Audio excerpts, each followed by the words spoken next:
What do you know about Bahrain, the tiny island country in the Gulf states? The capital is Manama, and the name Al Bahrain literally means between two seas. Now, there's heavy debate over what these two seas refer to, yet the overall sources tend to agree that it has to do with the water in the area. In the area between where the island starts in the greater Arabian Peninsula, there are salt flats that actually create a freshwater kind of spring in between the areas that also have seawater. So you get seawater from the Persian Gulf, and then these saltwater flats that also produce fresh water. So there's technically two seas that Bahrain is between. And now for some facts for you guys. Bahrain is the smallest nation in the Gulf states and the third smallest in Asia.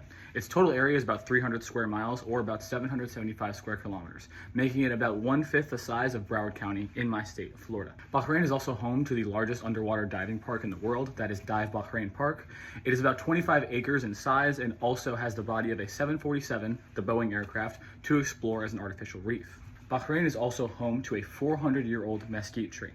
After heavy scientific research, it is still unknown today what the actual source of water for this tree is. Many believe that it has to do with how far the roots go, getting down to deeper earth water.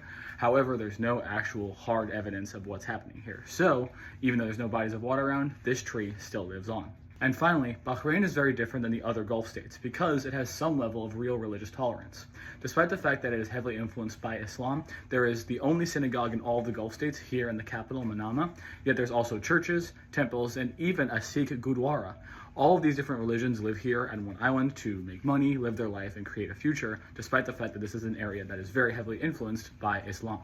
If you want to learn more about the history of Bahrain, I covered the entire history of the island in a survey system on the Young History podcast. So if you want to learn about the overview of that history, I encourage you to check it out. So let's learn some history.